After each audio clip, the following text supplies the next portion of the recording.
I'm Nathaniel Bozarth, and this is Wide Ruled, Brain Roots podcast on the past and present of equality in education. On today's episode, hear a conversation with Lora McDonald, Executive Director of the Metropolitan Organization for Racial and Economic Equality, that's More Squared. Lora tells a story of conspiracy in education in Kansas City, Missouri. This episode is the first of a two-part series surrounding charter schools. So let's take a moment to be clear about what a charter school is.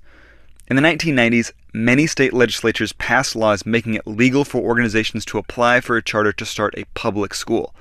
The touted advantage of these charter schools was that they would have more flexibility and freedom for creativity and innovation than traditional public schools, being as they were free from many state and federal regulations, as well as free from the old guard school district bureaucracies. In exchange for this freedom to try new teaching techniques and classroom layouts, charters must meet certain accountability standards set by the state in which they operate. Charter schools are not governed by locally elected boards of education, and they do not charge their students tuition. Rather, charter schools receive public dollars from local, state, and federal tax sources on a per-pupil basis. Because they receive funding in this manner, charter schools are in fact public schools. Still confused? Try thinking about charter schools in terms of the government outsourcing work to an independent contractor. So such and such school district isn't quite up to snuff, so the state government allows Educators R Us to apply for a government contract to build a school and educate those ill-served kiddos. Educators R Us is a private organization doing the government's work for the public good. Does that make sense? I hope so. In this podcast, I'll refer to non-charter public schools as traditional public schools, so things don't get too mixed up. I think it was about 3 years ago at this time when we had, there was just this little blurb in the state school board minutes, and I told you we have good members at More Squared, so this one woman who attends all the school board meetings, reads everything that happens at the state school board, often goes down to their meetings. She read this little blurb in the minutes that there was a contract issued around what to do with Kansas City and St. Louis unaccredited schools. And she saw the name of the contract was issued to a group called C-Trust, C-E Trust. So Lora McDonald and the members of More Squared start to investigate. In C-Trust, the CEE stands for Cities for Education Entrepreneurship. The organization is fueled and funded by a number of nonprofit organizations in several cities. Kansas City's own Kauffman Foundation is a founding member of C-Trust. Another member is Indianapolis-based Mind Trust. Mind Trust made a name for itself when it pumped millions of dollars into education reform in the Indianapolis school system, resulting in a proliferation of new charter schools. Their presence in the list of C-Trust members led More Squared investigators to believe that C-Trust was inherently pro-charter. They also found that C-Trust didn't have a lot of experience doing school district research, so More Squared does a Freedom of Information Act request. That's a FOIA request. It took 2 months for them to get the data they asked for. Even initially when I got it, we were ongoing discussing this with our sister organization in St. Louis, things like who's going to pay for this because it was kind of expensive, the estimate we got for the FOIA request. And I remember when I got it, the estimate for the request, going, oh, I don't think we want to pay for this. This is a lot of money. You know, it was maybe $700 or something. We're non-for-profit, you know. But it said something like there were 358 emails between the state school board and the C-Trust group and Kauffman and also Hall Family Foundation. We thought that's a really inordinate amount of emails for a contract that was just issued. So just my, curiosity and figuring like I can take a little risk and find the money somewhere to pay for this. So we went ahead and asked for it, got all the emails finally right before Thanksgiving, and a whole bunch of us were going over them Thanksgiving weekend, like some allies around More Squared, like the teachers union. And we were all individually mind blown. And what we saw was, for one, it was pretty obvious that they rigged this bid for C-Trust to get this contract. it was also really obvious that C-Trust was basically taking a marketing approach to the whole thing, and it wasn't about researching and doing focus groups and talking to parents about what they wanted. The focus groups were designed, in fact, I believe, to be a commercial, an infomercial by C-Trust about charterizing our district. So it's not a good deal. Government contracts issued to private organizations must go through a fair selection process. This process is intended to keep government contracting accountable to taxpayers, so taxpayers get the most bang for their buck, basically. The hundreds of emails that Lora and her team looked through showed that C-Trust was allowed to circumvent that process. They were more or less ensured that they would get the contract over competing bids, even though their proposal did not exemplify extraordinary expertise, and even though it was the most expensive bid presented. So Moore Squared infiltrated the focus groups. They alerted the local newspapers about the study to get it some press. They got front page. They even got together to have a stirring rally about the contract. What happened was a couple of things. This contract was brought about by Kauffman Foundation, actually, to begin with. It was their idea. So the commissioner of Department of Elementary and Secondary Education was coming here, and Kauffman Foundation was bringing her to town. We later learned from Superintendent Green, on none of these trips did she ever even contact him. She never went to one of our Kansas City public schools during these trips. She was in town just spending time with our Kauffman Foundation. And maybe with Hall Foundation. We found out also around that same time that Kauffman Foundation was intending to expand and have 5 more charter schools in Kansas City. And so essentially, Kauffman Foundation is a member of this group called C-Trust. They decide they're going to use C-Trust. It's a membership organization, but C-Trust is the right person to tell us what needs to happen to our unaccredited school district. And the foregone conclusion seemed to be that they wanted us to say, we need no school district, we just need a complete charter system, like what had kind of developed in New Orleans post-Hurricane Katrina, right? During all of this mess, the Commissioner Nicastro from Department of Elementary and Secondary Education had come to Kansas City and said, yes, you earned enough points to get provisional accreditation, but I'm not going to give it to you. I'm going to wait and see. I want to see another year of improvement. So if you're a D- student and you've been studying your tail off and you earned an A, and your teacher says, but you can't have your A until next year because I want to see more improvement, that's how I liken that, right? So everybody thought we were getting a provisional accreditation, and then all this C-Trust stuff we make public right after that, just a few months after that. So we believe that she withheld our provisional accreditation from Kansas City Public Schools with the understanding that in that year she could collapse the district. Kansas City Public Schools had been an unaccredited district. More or less, this means the Missouri Board of Education did not endorse the district. This unaccredited status came as KCPS had not met the standards for incremental annual improvement set for it by the Missouri Department of Elementary and Secondary Education. When an unaccredited district begins to make the required incremental annual improvement, theoretically, the State Board of Education should grant it provisional accreditation. Like Lora said, for some reason, the BOE withheld this status. So in the midst of this disappointment, we have Moore Squared investigating this rigged contract. They go to Tom Schweich, now deceased, state auditor for Missouri at the time. He, notoriously pro-charter schools, ends up leading the charge to audit the C-Trust contract. The president of the state school board then makes a big contribution to the Schweich re-election campaign in a move that seemed to say, back off, dude. Schweich, a supremely ethical guy, removes himself from the case. Eventually, the audit was done by Harry Otto. That's the kind of stuff that we saw at every turn, right?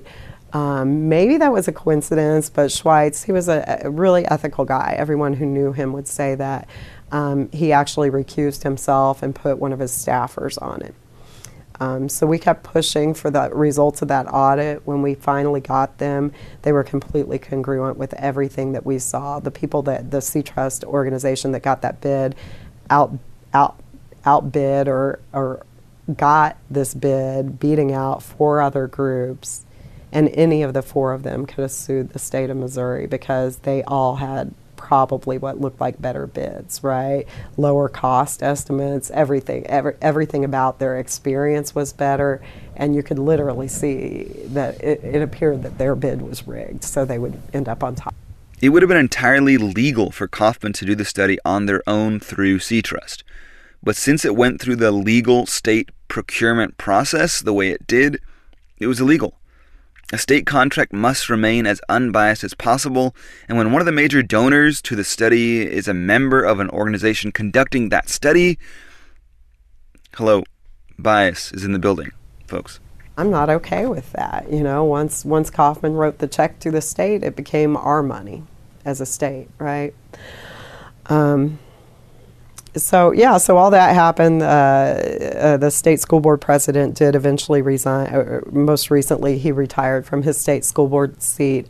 His name's Peter Hershand. I'm concerned about all the other things that went on under his 20-year watch at the state school board level. So that's essentially what happened. We know that we saved Kansas City Public Schools from complete decimation. Absolutely, the first kudos goes to the parents and students who've stayed in the district, and then to the teachers who've taught them all these years. But all of that was almost lost for really, just some really unethical stuff that was going on in our city. Lora mentions the parents and students who stayed in the district. Since the 1950s, there's been a mass exodus of both white and families of color from the Kansas City Public Schools. Similar phenomena have happened around the country. Each family that moved out of the urban core took with them tax dollars and federal per-child education allowances, squeezing the budget of urban school districts year by year for decades. Families that resisted the suburban pull are the reason that KCPS and other urban districts still eke out an existence. So was it just a... without trying to demonize, I don't want to vilify Kaufman Foundation, but was it their self-interest? Hey, we're great at doing charter schools, let's get this report done so that we can have more reason to make more charter schools? I think so. Simple I think we all operate out of our self-interest, right? It's pretty clear that all human beings deserve to be treated with dignity and respect and have every opportunity available to them, especially in this great country, right? I don't know what their perspective is. I guess being the best at charterization, I don't know what it is. I know that during this time that they left, that they've eventually, will be collapsing the Kaufman Scholars Program that sent lower income and certainly children of color to college, Kaufman Scholars Program launched in 2003. Low-income children going into the 7th grade who attended a public school in urban Kansas City were invited to apply. Those who were accepted into the program received academic and financial support for the rest of their high school and college career. The last cohort of Kaufman Scholars entered the 7th grade in fall of 2011. The termination of this program is significant as it represents a sort of doubling down on charter schools. The Kaufman Foundation directs most of its giving to either education or entrepreneurship initiatives. After the termination of the Kaufman Scholars Program, a much higher proportion of Kaufman's education dollars will go to charter school initiatives than to initiatives for traditional public schools. This emphasis on charter schools by a charitable foundation has plenty of precedent. The Bill and Melinda Gates Foundation and the Education Foundation owned by Mark Zuckerberg and Priscilla Chan, that's Startup Education, have donated millions of dollars to the creation of charter schools in cities like Newark and Spokane. More recently, however, Gates and Zuckerberg have redirected their giving towards initiatives that benefit both charter schools and traditional public schools. This redirection follows a retrospective look at how their charter schools have performed over the past few years. So how are things stacking up? The Center for Research on Educational Outcomes, that's CREDO, collected testing and demographic data from charter schools all over the country in 2009 and again in 2013. They reported in 2009 that only 17% of charters outperformed traditional public schools in literacy. In 2013, 25% of charters performed superior to traditional public schools. 66% performed at par with traditional public schools, and finally, 19% performed worse than traditional public schools. Credo notes that this increase from 17% of charter schools outperforming traditional public schools to 25% of charter schools outperforming traditional public schools shows improvement in charter schools as they are open longer. This makes plenty of sense, as the longer a person does anything, if they really care about what they're doing, they're bound to improve. A common rationale for charter schools is that it doesn't make sense to try to fix a burning building with the people still trapped inside. You've got to just take the people out of the burning building. Under this rationale, the kids who were in the burning building get moved to fully functioning, fully safe new buildings. The problem for opponents of charter schools is that just as you can't put out a fire and repair damage to a burning building instantly, neither can you instantly erect a new building in the burning one's place. It takes time, precious time. So what about Missouri specifically? I took a look at the Missouri Department of Elementary and Secondary Education MAP test data from 2015. MAP stands for Missouri Assessment Program. For simplicity, I zoomed in on MAP reading scores specifically. Each charter school scores are reported as independent scores, while KCPS scores are reported as a single average. So 9 of Kansas City's charter schools reported a better school than that of KCPS, while 7 charters performed worse than KCPS. So, it's hard to fight against certain things, right? Like I know there's a charter school that's really well known in Chicago. I can't think of its name, nor do I want to give it, credit, but they have like all black men at this charter high school, and they all go to college, right? And they go to good colleges, right? And so you see these pictures of like hundreds of black teenagers in Chicago where the murder rate's ridiculous for them, right, for black men. And you see that they're all going to college. Well, I'm not going to fight against that, but on the other hand, would all of those same students done well in their public school system? And what if all of that money and energy was flooded even into one of Chicago's public schools that they're closing left and right for these charters to start, right? So I think we're shuffling the deck, and we're looking for all the kings and queens, and we're pulling them out and sending them to the best schools. And maybe if all the best just gave their money and their time and their energy back into the public school system, maybe we'd have the same results. Maybe they picked the wrong kids in some cases, and the child in one of these schools that's getting left behind would have had the cure for cancer, right? Like, those are the things that I twist over at night. So I'm not, I can't just denounce charter schools, because a lot of students are having good experiences in them. But what I would want for in this nation is for us to just start a moratorium on all new charters, figure out which ones are actually working, maybe one day expand them responsibly, but there's got to be a lot more provisions in place to protect us, the taxpayers, from our interests, right? That's our money. So what really bothers Lora is that the taxpayers whose money is used in charter schools is not accountable. Charters are not governed by a publicly elected school board. This positions charters in a liminal pseudo-public space where they get paid by the public sector while not answering to the people who allegedly make up the public sector. We don't even elect the school boards, right? So we have no say if you're failing the students that go to charter schools with our money, right? Wow, and sometimes the boards aren't even local, right? So, there's board members out in Los Angeles making decisions that affect our students here. That's crazy talk, right? Lora is also concerned that certain children will never be served by charter schools since they do not consistently serve students with disabilities or students with behavior problems. As more and more per-pupil tax dollars go to charters rather than to traditional public schools, she's afraid that soon the scales of educational power will tip toward non-voter regulated charter schools. Pittsburgh right now is in a standoff about this superintendent that they hired who is pro-public schools, and there's this whole faction that's in favor of a charter type system in Pittsburgh. It's happening right now, right? And we hear these things happening all over the nation in all of our other cities. And I honestly, I don't know if I'm a fighter, but I don't know if we can fight this and win. It's a really scary losing battle. That to think that what if your child is born with special needs, right? Like, it's one thing to consider, what if I don't get into the lotto system? But if your child's born with special needs, and that might be 8 years from now that he or she is entering elementary school, and there's not one left for him here, that's scary, right? That's scary, because we've given so much money away, and now you're just a parent, like, trying to enroll your kid in whatever charter school will take them, maybe lying about whether they have special needs so they can get into a charter school, right? Like, just all of that is really mind-boggling, how you would be able to do that. So I think I'm looking at 20 years down the road, and wondering, can we stop this? Can we plug the dam fast enough, you know? This brings us to what I had meant to talk to Lora about in the first place. Little did I know the intense backstory. Academy Lafayette.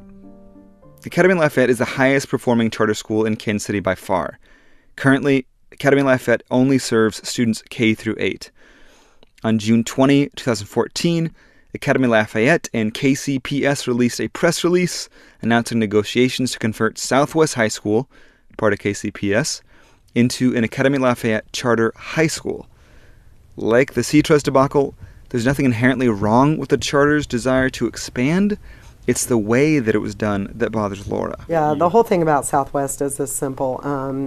We didn't want to displace 500 African American students from Southwest High School to serve the interests of a charter school going in to that school.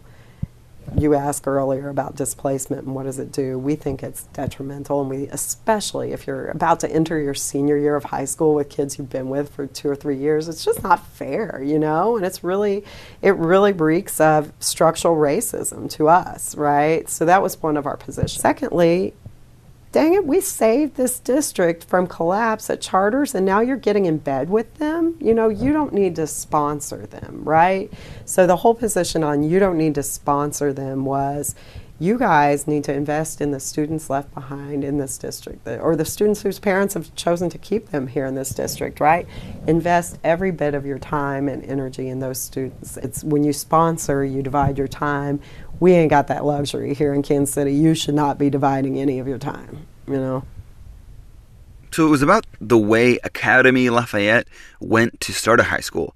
Not that they wanted to start a high school.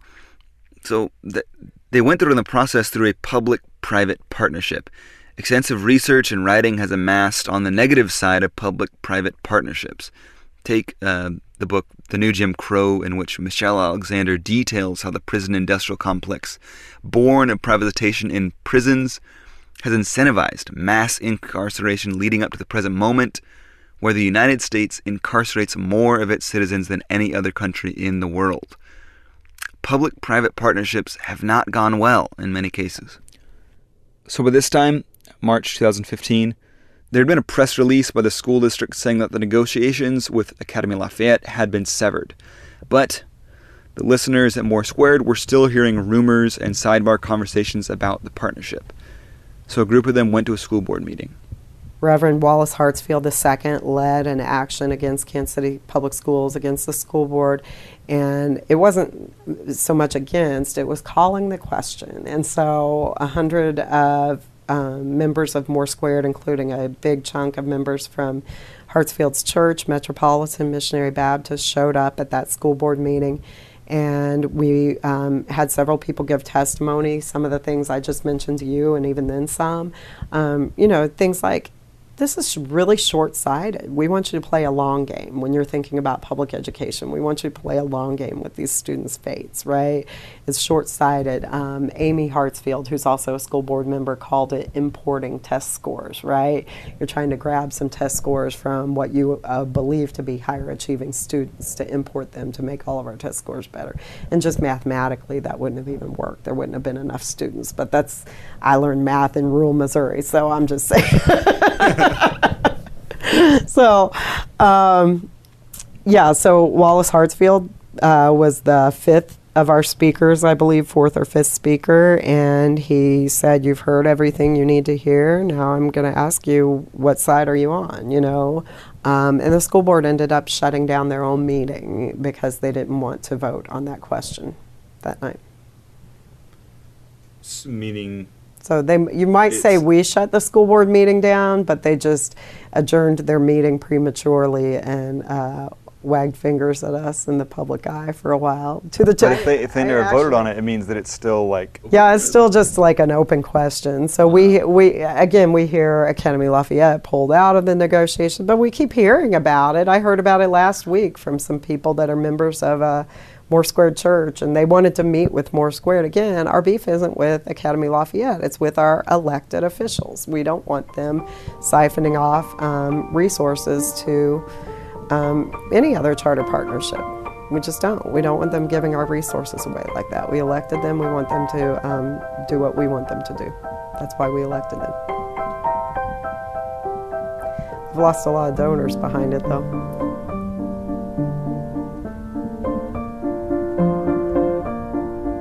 Lora McDonald and Moore Squared are fighting to keep the power with the people.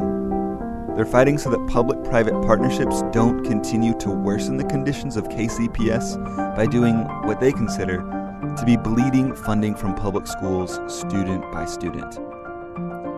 On the next episode of Wide Ruled, we'll hear the other side of the story. The Midtown Community School Initiative brings the nationwide charter Citizens of the World to Kansas City.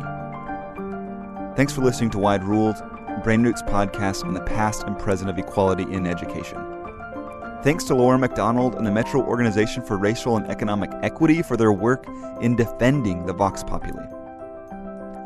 You can find links from today's episode and more at brainroot.tv/Wide Ruled podcast in the show notes. If you feel the stories we're telling are important, please share this episode and rate us on iTunes. If you'd like to support Wide Ruled, because right now I'm recording VO sitting on the floor in my wife's closet, visit patreon.com/Wide Ruled podcast, where you can support us by pledging a few bucks for every episode we turn out. And finally, if you have ideas for stories or comments, please email us at wideruledpodcast@brainroot.tv. Wide Ruled is produced by myself, in conjunction with executive producer Christopher Cook. Music for today's episode comes from Oscar Schuster. Thanks for listening.